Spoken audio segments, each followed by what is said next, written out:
اس نے ہماری اے پی سی کو مزید کامیاب کر دیا، اور اس سے صاف پتہ لگا ہے کہ اے پی سی کا تیر ٹھیک نشانے پہ جا کے لگا ہے اور اس نے حکومت کی چیخیں نکال دی ہیں. تو لہٰذا تھینک یو ویری مچ. آج آپ نے واقعی پوری قوم کے سامنے ہماری اے پی سی کی کامیابی کی رسید پیش کی ہے. دوسری بات یہ انہوں نے ابھی کہی کہ جی یہ 200 ممبر اکٹھے نہیں کر سکتے. دیکھیے یہی جھگڑا ہے ہمارا کوئی اپنا ذاتی جھگڑا نہیں ہے. ایک ایک کر کے یہ پاکستان کے اندر جمہوریت کے سارے پلرز کو ڈھا رہے ہیں. پارلیمان ایک ایسی جگہ تھی کہ جہاں پر کچھ تقدس لوگ سمجھتے تھے کہ ہوگا. حامد، اگر اسلام آباد میں ہارٹ آف کیپٹل میں قومی اسمبلی کے اندر آپ مستند گنتی نہیں کر سکتے، اگر آپ اپوزیشن کی اکثریت کو وہاں پہ آر ٹی ایس والی گنتی کے ساتھ اقلیت میں تبدیل کر کے بلڈوز کریں گے قانون سازی، تو مجھے بتائیے کہ ایک بلوچستان کے یا چترال کے یا کسی بھی سندھ کے یا پنجاب کے دور افتادہ پولنگ اسٹیشن پہ گنتی کی ضمانت کون دے سکتا ہے؟ اور ہمارے لیے یہ کہہ سکتے تھے جب ہم نے متعدد بار چیلنج کیا کہ ری کاؤنٹنگ کر لیں. ہم تو اس حد تک گئے کہ آپ ہاؤس کی ڈویژن کر لیں تاکہ دودھ کا دودھ پانی کا پانی ہو جائے.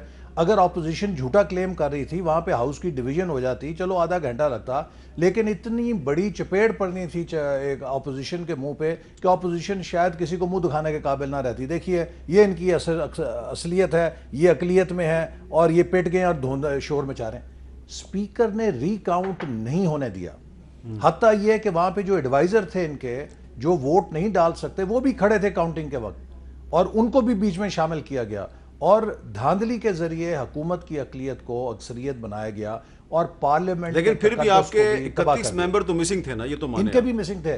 اس کے باوجود ہم اکثریت میں تھے، اس کے باوجود ہم اکثریت میں تھے، اور اسی لیے انہوں نے ری کاؤنٹنگ نہیں ہونے دی. تو لہٰذا 200 ممبرز کا ہمیں تانا نہ دیں، ہمیں پتہ ہے کہ آپ کے 200 ممبر کہاں سے آئے. دوسری بات انہوں نے کہی کہ عوام کی طاقت نہیں ہے، لانگ مارچ ان کا کیا ہوگا.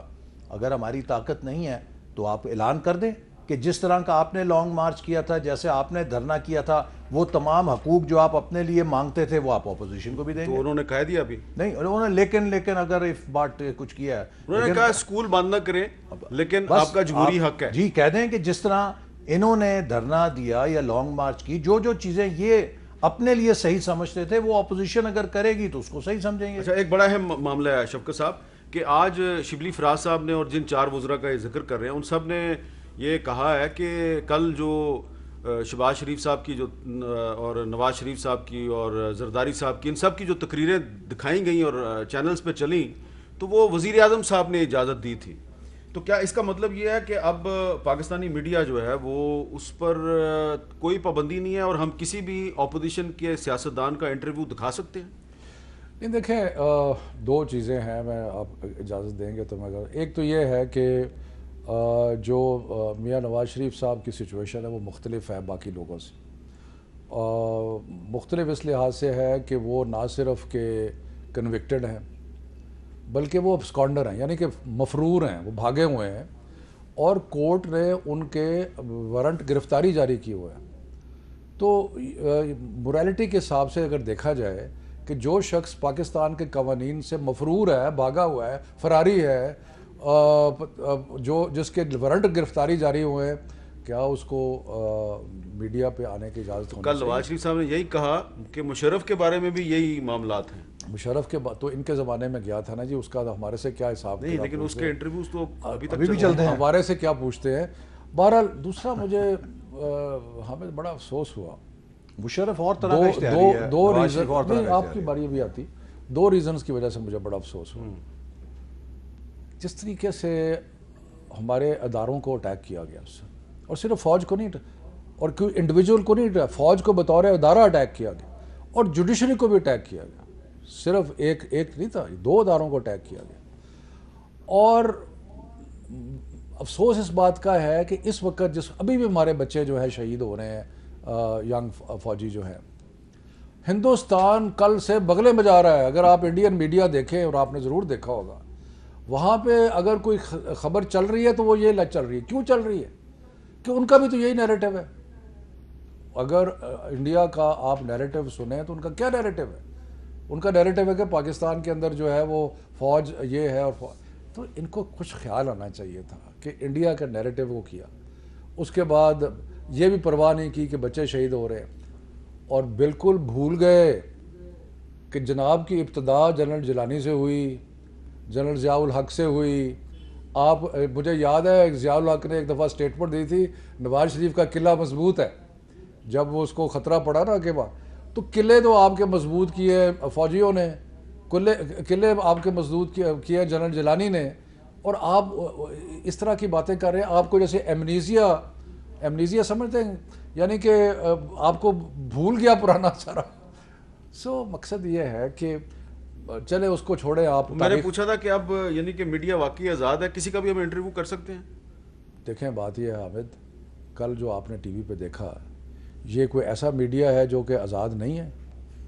مجھے آپ یہ بتائیں کہ وہ جو اس وقت جو جس طریقے سے صرف پرائم منسٹر عمران خان کو نہیں, جس طرح کے پاکستان کے اداروں کو, جس طریقے سے جوڈیشری کو یہ سارا کچھ کیا گیا, یہ اور آزادی. لوگ ہم سے یہ پوچھتے ہیں کہ یہ جن سیاستدانوں کا آپ ذکر کر رہے ہیں جو پاکستان کے اداروں پر اٹیک کرتے ہیں, تو ان کو آپ اپنے پروگرام میں بلا کے کنفرنٹ کیوں نہیں کرتے؟ کیونکہ میں اب نام نہیں لیتا, لیکن بہت سے سیاستدان ایسے ہیں جن کو ہم نہیں بلا سکتے. دیکھیں مجھے کیونکہ میں انفارمیشن سے ڈیل نہیں کرتا, مجھے اس کی پیچیدگیوں کا علم نہیں ہے, لیکن میں آپ کو ایک چیز بتاؤں, جو پاکستان کے خلاف ہے, جو پاکستان کو توڑنا چاہتا ہے, یا پاکستان کی, آپ کو پتہ ہے کہ اس وقت مسلم دنیا میں ہو کیا رہا ہے. سیریا سے لے کے کابل تک آپ دیکھیں, افغانستان تک, سارے ملک جو ہے ڈسٹیبلائز ہوئے ہیں, اور پاکستان کی فوج نے پاکستان کو مضبوطی دی ہوئی ہے, اور اس کو آپ اٹیک کر رہے ہیں. یہ اس کا جواب دیں جی, یہ فوج پہ کیوں اٹیک کیا آپ نے؟ دیکھیے پہلی بات تو یہ ہے کہ اگر نواز شریف صاحب کا آپ نے خطاب سنا ہو تو اس میں انہوں نے نہایت وضاحت کے ساتھ کہا کہ پاکستان کو مضبوط دفاع کی ضرورت ہے, اور پاکستان کے فوج کی مضبوطی ہمارے قومی مفاد کا حصہ ہے. اور انہوں نے یہ بات بھی بتلائی کہ ہماری حکومت نے جتنی فوج کو مضبوط کرنے کے لیے اقدامات کیے, شاید پاکستان کے لیے کسی حکومت نے دور حاضر میں نہیں کیے.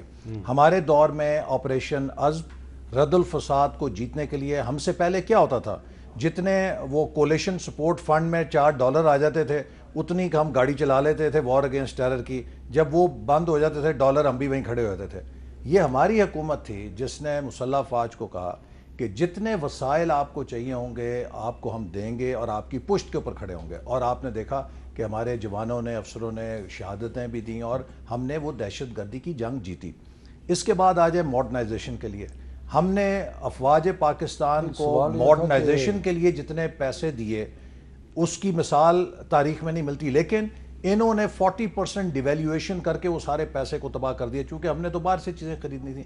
ہم ایک مضبوط فوج کے حق میں ہیں, پروفیشنل فوج کے حق میں ہیں, لیکن جو یہ نیریٹو بنا رہے ہیں کل سے, یہ تو یہ نیریٹو بنا رہے ہیں کہ اس ملک کا آدھی جو تعداد ہے, یہ آدھے سے زیادہ, چونکہ اگر آپ اپوزیشن پارٹیز کے ووٹ اکٹھے کریں تو ان سے بہت زیادہ ہیں, کہ آدھی سے زیادہ آبادی انڈین ایجنٹ ہے پاکستان کے اندر. مجھے آپ بتائیں کہ جس ملک کے اندر آپ غداری کے سرٹیفکیٹ دیں گے سیاسی اختلاف کے لیے, اپنے ہر مخالف کو آپ ثابت کریں گے وہ انڈین ایجنٹ ہے, اس ملک کا تو پھر اللہ ہی حافظ ہے. دشمن کو تو ایک گولی چلانے کی ضرورت نہیں ہے, اتنے اگر ایجنٹ یہاں پہ پیدا ہو گئے ہیں. ہمیں اس روش کو ترک کرنا چاہیے. اور آخری بات دیکھیے, جو ہائیبریڈ وار ہے نا, اور جو 5th جنریشن وار جس کا جنرل باجوہ بھی ذکر کرتے ہیں, یہ بنیادی طور پہ دشمن کرتا ہے آپ کی فالٹ لائنز کے اوپر. ہمیں یہ نہیں دیکھنا کہ انڈیا کیا کر رہا ہے, ہمارا فرض ہے کہ ہم ان فالٹ لائنز کو بند کریں جو ہم نے کھولی ہوئی ہیں. اگر ہمارے اداروں کے درمیان بد اعتمادی ہے, ہم اس کو کلوز کریں تاکہ دشمن ایک فالٹ لائن جو ہے اس کا میں نے بھی ذرا سمجھنے کی کوشش کر رہا ہوں کہ یہ فالٹ لائن کیوں پیدا ہوئی ہے. یہ between Maulana Fazal Rahman and Pakistan Peoples party. اس میں ایک ایڈیشن میں کر دوں اگر آپ برا نہ مانے تو, اگر آپ وہ پھر نہیں ایک سیکنڈ, صرف میں یہ کہہ رہا ہوں کہ تاریخ بڑی امپورٹنٹ ہے یاد رکھنی. اور کیونکہ اب ہم اس عمر میں ہیں کہ ہم تو بڑی دیر سے تاریخ کے خود عینی شاہد ہیں.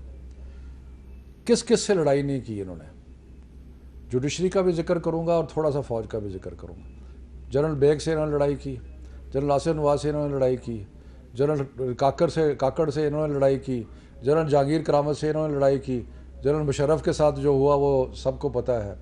اس کے بعد راحیل شریف کے ساتھ ان کے اختلافات ہوئے, اور اس کے بعد مطلب یہ ہے کہ ان کو, نواز شریف صاحب کو جب تک مطلق العنان یعنی کہ کمپلیٹ ڈکٹیٹرشپ نہ ہو تب تک ان کو کوئی پسند ہی نہیں ہے. اچھا میں ذرا پرانی تاریخ ہے. وہ جو فالٹ لائن میں سمجھنا چاہ رہا ہوں، پیپلز پارٹی کے رہنما شہری رحمان صاحبہ بھی جو آل پارٹیز کانفرنس میں موجود تھیں.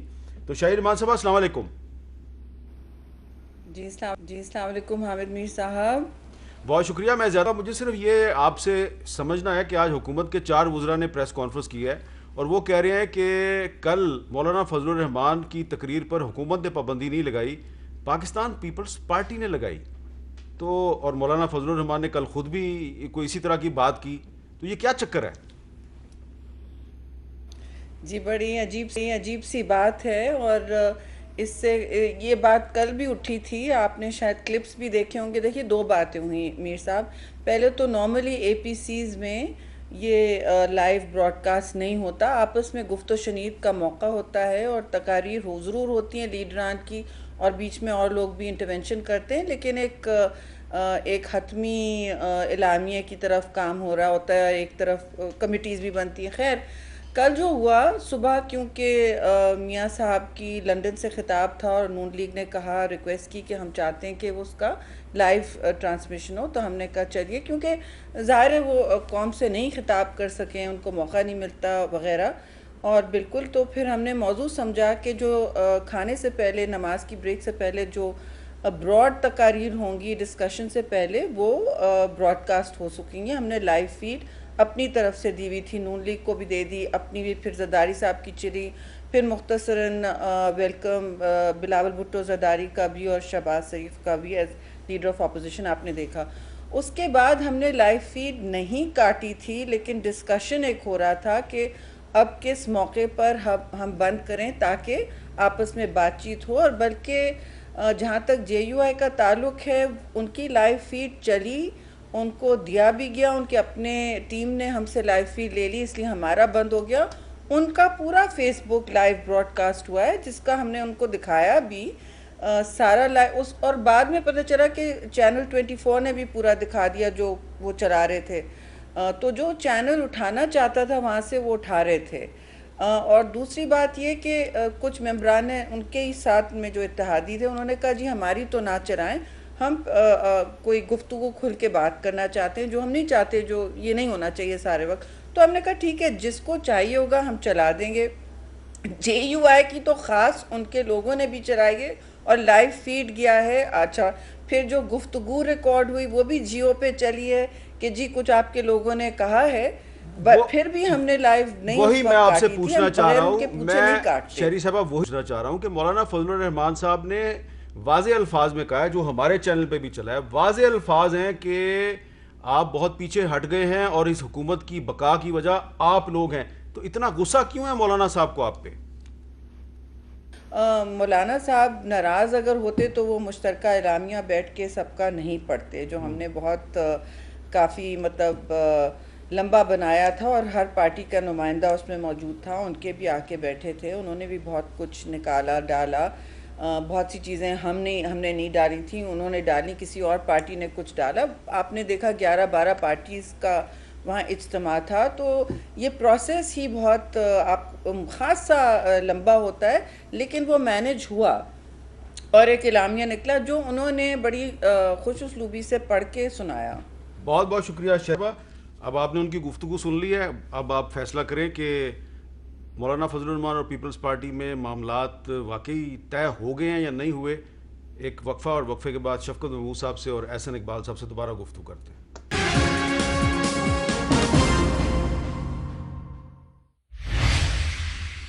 کیپٹل ٹاک میں خوش آمدید. شفقت محمود صاحب، جتنی بھی تنقید کریں ہم اپوزیشن پہ، لیکن یہ بات تو ماننے والی ہے کہ جو آخری جو پارلیمنٹ کا مشترکہ اجلاس تھا اس میں انہوں نے آپ کے ساتھ تعاون نہیں کیا، لیکن اس سے پہلے تو یہ ایف اے ٹی ایف کے بلوں پہ آپ کے ساتھ تعاون کر رہے تھے. اب انہوں نے کل یہ اعلان کیا کہ آج کے بعد ہم پارلیمنٹ میں حکومت سے تعاون نہیں کریں گے. تو آپ کو قانون سازی میں مشکل نہیں ہوگی؟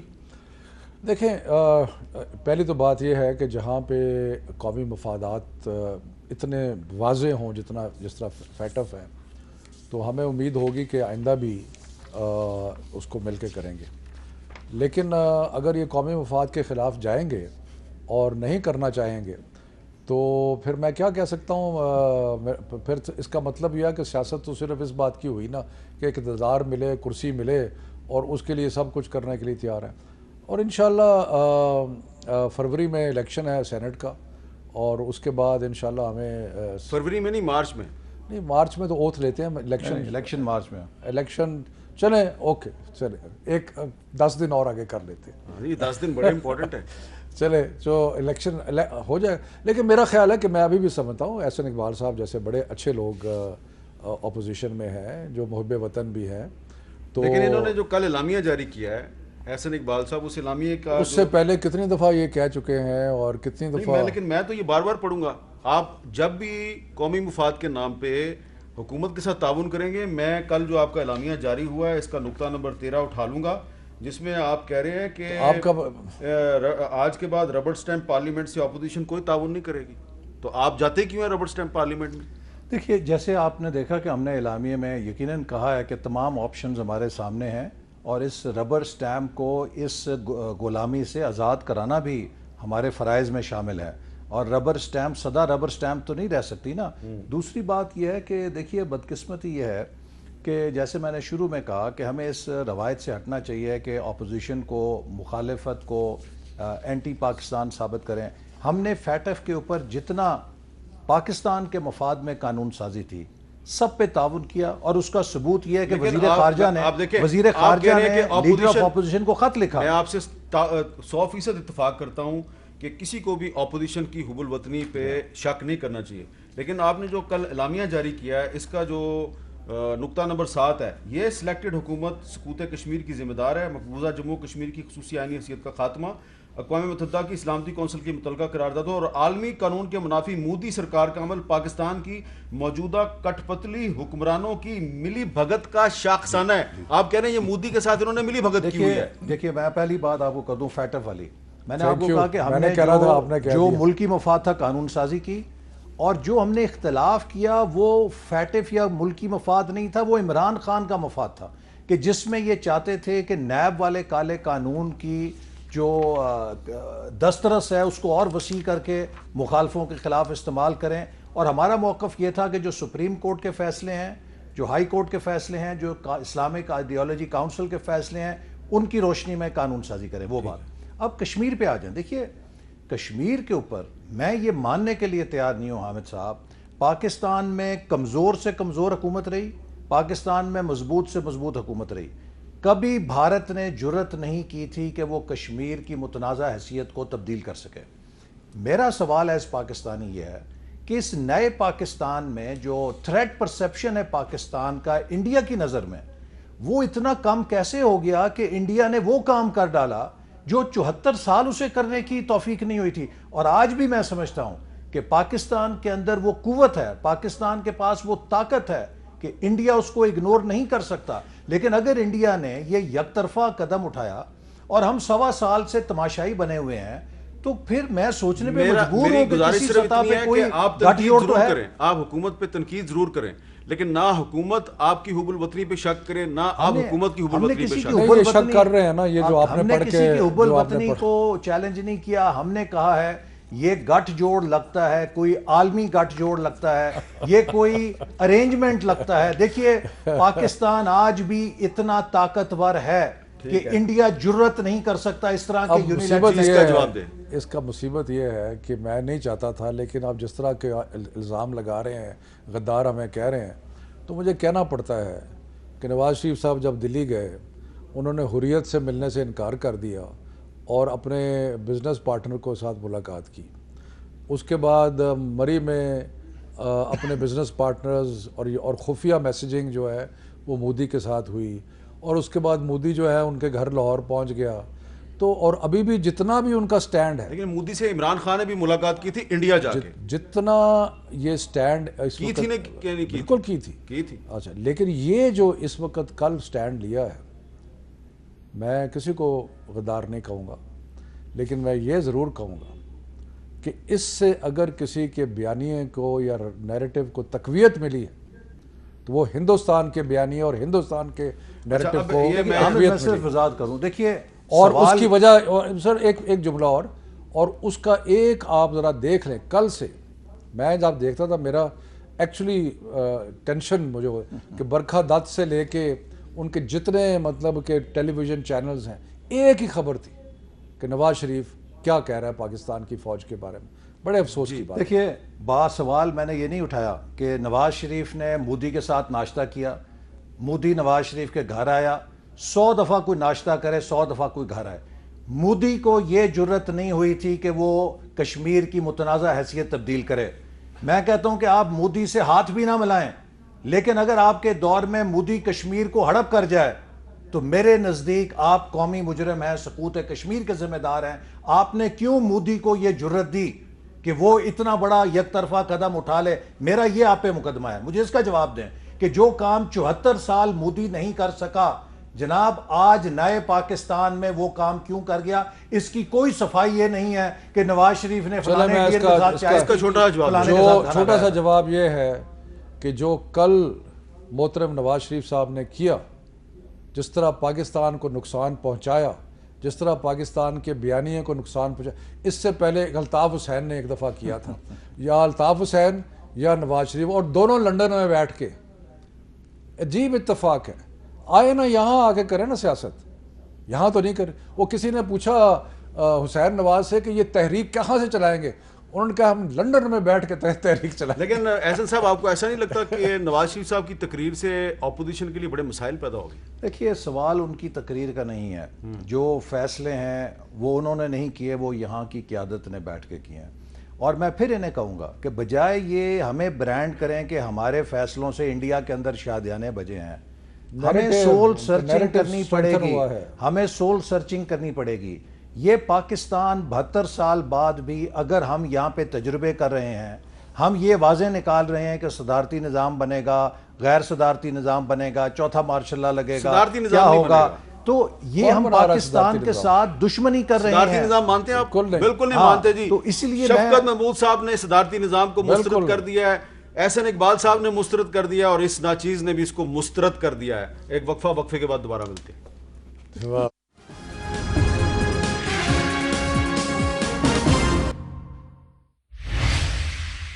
کیپٹل ٹاک میں خوش آمدید. شفقت صاحب میں متنازع چیزوں کی طرف نہیں جاتا. یہ جو اعلامیہ ہے کل کا، اس میں کچھ ایسی چیزیں ہیں جو میرا خیال ہے اس پر آپ کو بات کرنی چاہیے. نقطہ نمبر 23 اجلاس 22 اجلاس حکومت کی اعلیٰ تعلیم کے بجٹ میں کٹوتی کی مذمت کرتا ہے. مطالبہ کیا جاتا ہے پاکستان کی جامعات کی مالی مدد بحال کی جائے، میں اضافہ کیا جائے اور فیسوں میں اضافہ واپس لیا جائے. دیکھیں اس کے اندر دو چیزیں ایسی ہیں جو جس کے بارے میں کامنٹ کروں گا. پہلی تو بات یہ ہے کہ یہ فیکچولی غلط ہے. اچھا. کیونکہ جو احسن صاحب کی حکومت میں جتنے ایلوکیشن کی گئی تھی اس میں سے 18 بلین میکسیمم خرچ ہوا تھا ڈیولپمنٹ سائڈ. پچھلے سال ہم نے 29 ارب روپیہ ڈیولپمنٹ پہ خرچ کیا، تو 11 ارب روپیہ زیادہ یونیورسٹیز میں اور ہائر ایجوکیشن میں ڈیولپمنٹ پہ خرچ ہوا. دوسرا احسن صاحب کیونکہ اکانومسٹ بھی ہیں اور اکنامکس کو سمجھتے ہیں کہ اس وقت اگر ہم نے اور فیسوں میں اتنا اضافہ نہیں ہوا جتنا یہ کہا گیا، لیکن ہمیں یہ ضرورت ہے کہ ہم جو نہیں پے کر سکتا اس کو ہم اسکالرشپ دیں. پاکستان کی تاریخ میں پہلی دفعہ احساس پروگرام کے تحت 50,000 اسکالرشپس جو ہیں وہ ہائر ایجوکیشن کے اسٹوڈنٹس کو دی گئی، لیکن جو پے کر سکتا ہے اس کو پے کرنا چاہیے. تو اس فارمولہ کے تحت میں سمجھتا ہوں کہ ہمیں آگے بڑھنا چاہیے. اور ہائر ایجوکیشن کو یہ ایک موٹا اصول ہے کہ کوئی بچہ جو ٹیلنٹڈ ہے جو وہ اس وجہ سے پیچھے نہ رہ جائے کہ اس کے پاس پیسے نہیں ہیں، لیکن جس کے پاس پیسے ہیں وہ ضرور پے کرے. جی دیکھیے پہلی بات تو یہ ہے کہ میں ان سے اختلاف کرتا ہوں کہ ڈیولپمنٹ بجٹ پہ انہوں نے زیادہ خرچ کی. چلیں اسے ایک طرف چھوڑ دیں. جو یونیورسٹیاں چلتی ہیں جس سے ان کا مالی خسارہ ہوتا ہے وہ کرنٹ بجٹ ہے، جس سے وہ تنخواہیں دیتے ہیں پروفیسروں کو، اپنے اخراجات پورے کرتے ہیں.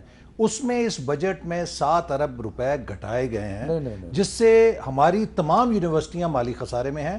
اور میرے پسماندہ علاقے میں جو یونیورسٹی ہے اس میں بھی تقریباً 100% فیسوں میں اضافہ کر دیا گیا. مجھے بتائیے پشین کے اندر، نوشکی کے اندر، خزدار کے اندر، وڈ کے اندر، گوادر کے اندر، فاٹا کے اندر اور اسی طرح بے شمار پاکستان کے جو پسماندہ علاقے ہیں وہاں کے جو لوگ ہیں وہاں کتنے امیر لوگ رہتے ہیں, وہاں تو 100% غریب لوگ پڑھتے ہیں, اور ان سب کو تو scholarships ملیں گی. جب آپ یہ یونیورسٹیوں کی فیسیں بڑھائیں گے تو اس کا بوجھ ہمارے نوجوانوں پہ پڑے گا, اعلیٰ تعلیم گھٹے گی. لہٰذا جو ایک ایکول اپرچونٹی ہے کہ اس ملک کے ہر نوجوان کو, ہر لڑکے اور لڑکی کو, چاہے وہ کسی علاقے سے ہو چاہے کسی پس منظر سے ہو, اگر پبلک سیکٹر میں ہم تعلیم نہیں دے سکتے تو اور کیا کرنا ہے ہم نے حکومت میں. آپ کبھی پورا پروگرام کیجئے گا. پہلی بات یہ ہے کہ میں نے جیسے عرض کیا 50,000 اسکالرشپس دی گئی جو آج تک کبھی نہیں دی گئی.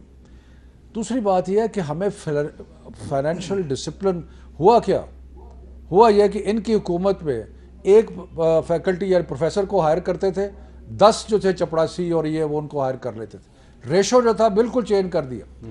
ہم نے کم نہیں کیا, ہم نے پچھلے سال 64 ارب کیا تھا, اس سے زیادہ دیا ہے اس سال. لیکن ہم یہ بھی چاہتے ہیں کہ فائنینشیل ڈسپلن ہو, اور اگر آپ کبھی کریں گے تو ہائر ایجوکیشن پہ ایک پورا پروگرام کریں اور ایسن صاحب کو بلائیں. ہم پوری ایجوکیشن, لیکن بجٹ میں جو ہائر ایجوکیشن کے لیے یونیورسٹی گرانٹس کمیشن کے لیے جو رقم تھی وہ کام نہیں ہوئی. کام ہوئی ہے نہیں, ان کا بجٹ کی کاپیاں لے آؤں گا میں آپ کے کو سامنے. کہہ رہا ہوں کہ ڈیولپمنٹ بجٹ میں 11 ارب روپیہ زیادہ خرچ کیا گیا, اور نان ڈیولپمنٹ بجٹ کو ہم نے ڈسپلن کیا اور اس میں پھر بھی اضافہ کیا. نان ڈیولپمنٹ بجٹ آپ نے گھٹا دیا ہے. میں کتاب لے آؤں گا آپ کے سامنے یار, کتاب لے آؤں گا یار آپ کے سامنے. انہوں نے 70 ارب مانگا تھا لیکن ان کو وہ جو مانگا تھا وہ نہیں دیا گیا.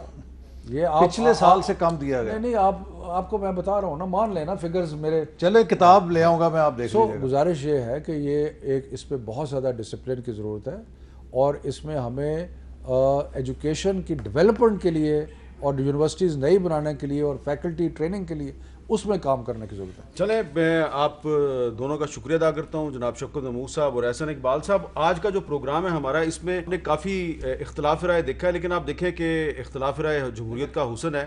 اور دیکھیں یہ جو ایک طریقہ ہے نا کہ یہ گناہ گار وہ گناہ گار, سیاستدان, ججز, فوجی, بیوروکریٹس, ہم سب گناہ گار ہیں ملک کو یہاں لانے کے لیے. جو کل نواز شریف صاحب نے تقریر کی اور ہماری اے پی سی ہے, ہم سب کو سول سرچنگ کرنی ہے, اپنی اپنی غلطیاں ٹھیک کریں اور اس ملک کو آگے لے کے جائیں. لیکن پاکستان کے اداروں کو نہ اٹیک. لیکن آپ نے بھی کہا کہ صدارتی نظام کو آپ نہیں مانتے, اے پی سی نے کہا ہے, شفقت محمود صاحب نے بھی کہا ہے, میری بھی یہی رائے ہے. لیکن سوال یہ پیدا ہوتا ہے ناظرین کہ اے پی سی نے اپنے اعلامیے میں صدارتی نظام کی مذمت اور اس کے بارے میں کمنٹ کیوں کیا ہے.